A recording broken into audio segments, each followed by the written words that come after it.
Hatchet, Chapter 5. His eyes snapped open, hammered open, and there were these things about himself that he knew instantly. He was unbelievably, viciously thirsty. His mouth was dry and tasted foul and sticky. His lips were cracked and felt as if they were bleeding, and if he did not drink some water soon, he felt that he would wither up and die. Lots of water, all the water he could find. He knew the thirst and felt the burn on his face.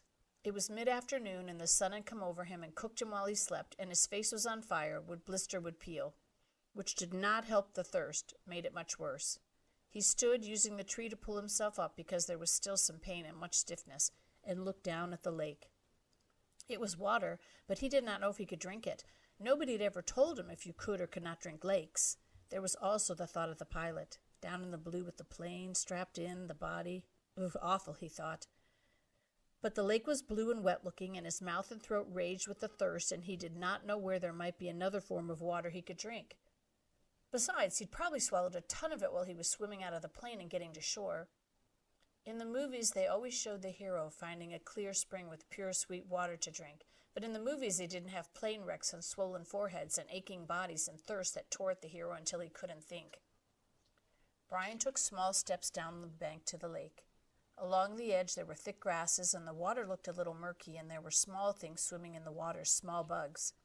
But there was a log extending about 20 feet out into the water of the lake, a beaver drop from some time before, with old limbs sticking up, almost like handles.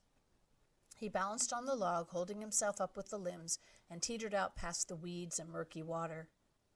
When he was out where the water was clear and he could see no bugs swimming, he kneeled on the log to drink. A sip, he thought, still worrying about the lake water. I'll just take a sip. But when he brought a cupped hand to his mouth and felt the cold lake water trickle past his cracked lips and over his tongue, he could not stop. He had never, not even on long bike trips in the hot summer, been this thirsty. It was as if the water were more than water, as if the water had become all of life, and he could not stop. He stooped and put his mouth to the lake and drank, pulling it deep and swallowing great gulps of it. He drank until his stomach was swollen, until he nearly fell off the log with it. Then he rose and stagger-tripped his way back to the bank, where he was immediately sick and threw up most of the water. But his thirst was gone, and the water seemed to reduce the pain in his head as well, although the sunburn still cooked his face. So, he almost jumped with the word spoken aloud. It seemed so out of place, the sound. He tried it again. So here I am. And there it is, he thought. For the first time since the crash, his mind started to work. His brain triggered and began thinking, here I am, and where is that? Where am I? He pulled himself up once more, up the bank to the tall tree without branches, and sat again with his back against the rough bark. It was hot now, but the sun was high, and to his rear, and he sat in the shade of the tree in relative comfort. There were things to sort out. Here I am, and that is nowhere. With his mind opened and thoughts happening, it all tried to come in with a rush, all of what had occurred, and he could not take it. The whole thing turned into a confused jumble that made no sense, so he fought it down and he tried to take one thing at a time. He had been flying north to visit his father for a couple of months in the summer, and the pilot had had a heart attack and had died, and the plane had crashed somewhere in the Canadian North Woods, but he did not know how far they had flown or in what direction or where he was. Slow down, he thought. Slow down more. My name is Brian Robeson, and I am 13 years old, and I am alone in the North Woods of Canada. All right, he thought, that's simple enough. I was flying to visit my father, and the plane crashed and sank in a lake. There, keep it that way, short thoughts. I do not know where I am. Which doesn't mean much. More to the point, they do not know where I am. They, meaning anybody who might be wanting to look for me, the searchers. They would look for him, look for the plane. His father and mother would be frantic. They would tear the world apart to find him. Brian had seen searches on the news, seen movies about lost planes. When a plane went down, they mounted extensive searches, and almost always they found the plane within a day or two. Pilots all filed flight plans, a detailed plan for where and when they were going to fly, with all the courses explained. They would come, they would look for him. The searchers would get government planes and cover both sides of the flight plan filed by the pilot and search until they found him. Maybe even today.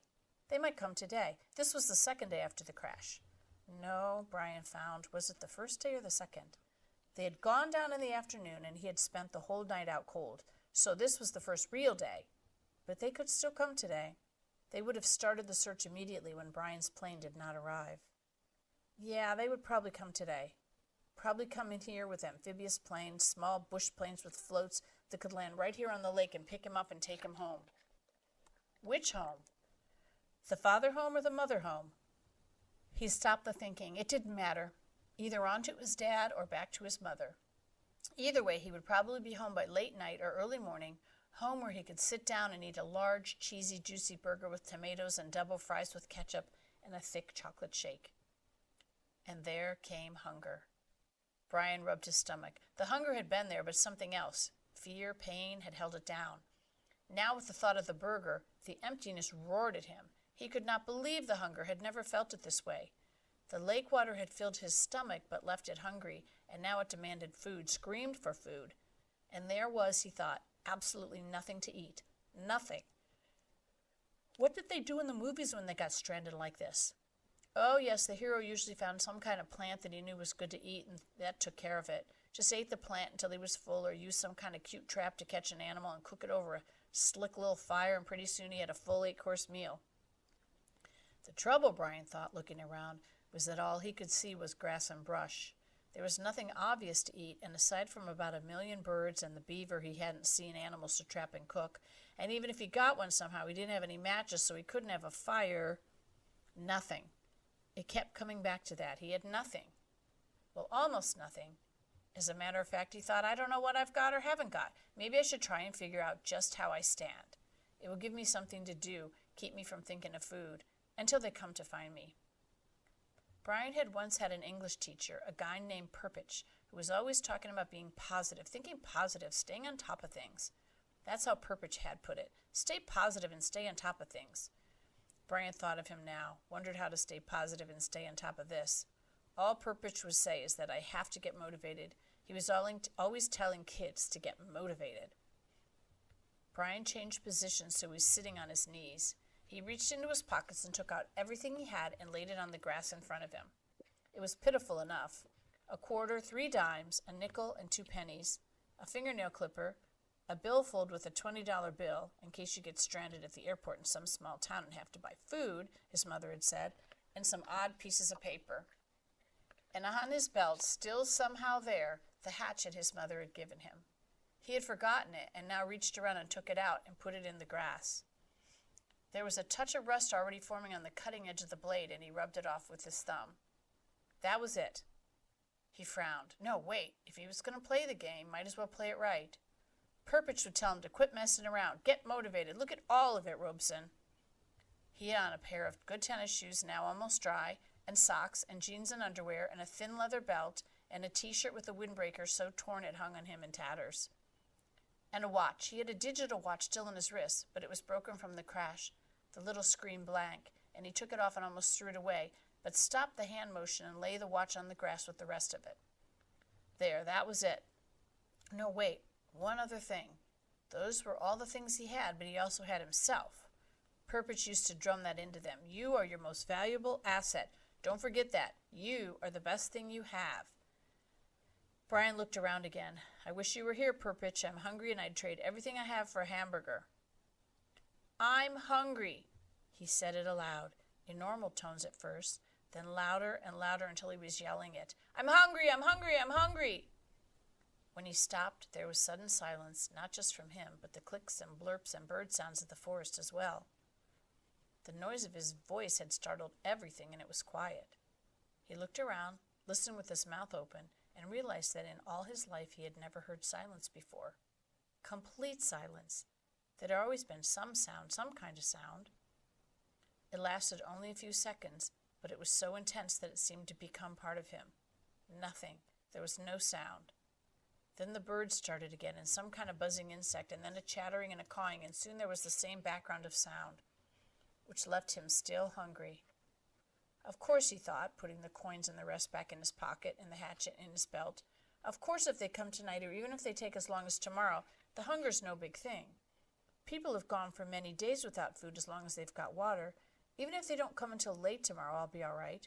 Lose a little weight maybe, but the first hamburger and a malt and fries will bring it right back. A mental picture of hamburger, the way they showed it in television commercials, thundered into his thoughts. Rich colors, the meat juicy and hot. He pushed the picture away. So even if they didn't find him until tomorrow, he thought, he would be all right. He had plenty of water, although he wasn't sure if it was good and clean or not. He sat again by the tree, his back against it. There was a thing bothering him. He wasn't quite sure what it was, but it kept chewing at the edge of his thoughts. Something about the plane and the pilot that would change things. Ah, there it was. The moment when the pilot had his heart attack, his right foot had jerked down on the rudder pedal, and the plane had slewed sideways. What did that mean? Why did that keep coming into his thinking that way, nudging and pushing? It means, a voice in his thought said, that they might not be coming for you tonight or even tomorrow. When the pilot pushed the rudder pedal, the plane had jerked to the side and assumed a new course. Brian could not remember how much it had pulled around, but it wouldn't have to be much, because after that, with the pilot dead, Brian had flown for hour after hour on the new course. Well away from the flight plan the pilot had filed. Many hours at maybe 160 miles an hour. Even if it was only a little off course, with that speed and time, Brian might now be sitting several hundred miles off to the side of the recorded flight plan. And they would probably search most heavily at first along the flight plan course. They might go out to the side a little, but he could easily be 300-400 miles to the side. He could not think of how far he might have flown wrong, because he didn't know the original course and didn't know how much they had pulled sideways. Quite a bit, that's how he remembered it. Quite a jerk to the side. It pulled his head over sharply when the plane had swung around. They might not find him for 2 or 3 days. He felt his heartbeat increase as the fear started. The thought was there, but he fought it down for a time, pushed it away, then it exploded out. They might not find him for a long time. And the next thought was there as well, that they might never find him. But that was panic, and he fought it down and tried to stay positive. They searched hard when a plane went down. They used many men and planes, and they would go to the side. They would know he was off from the flight path. He had talked to the man on the radio. They would somehow know. It would be all right. They would find him. Maybe not tomorrow, but soon, soon, soon. They would find him soon. Gradually, like sloshing oil, his thoughts settled back and the panic was gone. So they didn't come for 2 days. No, say they didn't come for 3 days, even push that to 4 days. He could live with that. He would have to live with that. He didn't want to think of them taking longer. But say 4 days. He had to do something. He couldn't just sit at the bottom of this tree and stare down at the lake for 4 days. And nights. He was in deep woods and didn't have any matches, couldn't make a fire. There were large things in the woods. There were wolves, he thought, and bears, other things. In the dark, he would be in the open here, just sitting at the bottom of a tree. He looked around suddenly, felt the hair on the back of his neck go up. Things might be looking at him right now, waiting for him, waiting for dark so they could move in and take him. He fingered the hatchet at his belt. It was the only weapon he had, but it was something.